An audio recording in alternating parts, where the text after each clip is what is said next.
L'évaluation de la juste valeur marchande doit se faire selon des critères objectifs, par exemple en référant à des comparables de ventes réelles, de dons à des musées, etc.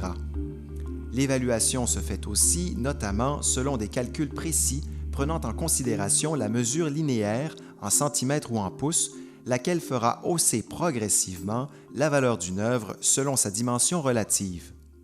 Tous les conservateurs des musées m'appellent pour me dire « Viendrais-tu évaluer telle œuvre? » Puis là, je leur dis « Oui, ça vient d'où? » C'est une œuvre d'une valeur incommensurable.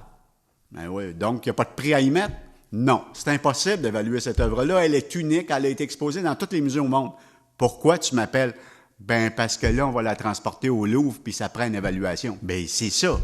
Donc, au niveau objectif, je dois prendre toutes les œuvres similaires, les comparables qui ont été vendues dans le monde, avec exposition, notoriété ou pas, et en arriver à établir le prix le plus élevé que cette œuvre-là vaut ou vaudrait, en informant un collectionneur que je connais qui va l'acheter au même prix que l'autre l'a acheté. Puis c'est pas parce que Riopelle, il y en a sorti un à 7 millions, parce que 2 coqs se battaient, que toutes les œuvres de Riopelle, j'avais évalué cette œuvre-là à 4 millions. Mon évaluation aujourd'hui est encore de 4 millions.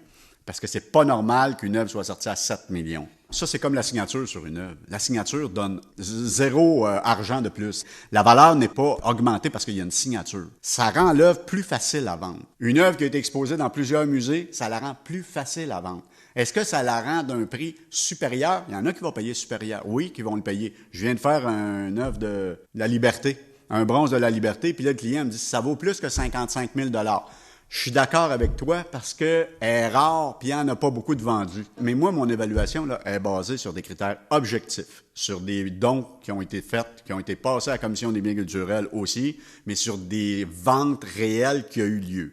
Donc, au centimètre linéaire, celle-là est plus grande, au centimètre, puis ça se fait pas au centimètre carré, ben non, pouce carré. Sinon, tu prends un tableau d'un pied par un pied, parce qu'il est 2 pieds par 2 pieds, tu quadruples le prix. Ça n'a pas de bon sens, ça. Tu arrives avec des extrêmes, comme des Riopelle, ça vaudrait 18 millions. Au centimètre linéaire, comme ils font en Europe, puis comme beaucoup d'évaluateurs font ici maintenant, et au centimètre ou au pouce linéaire, ça a une ressemblance avec le marché énorme.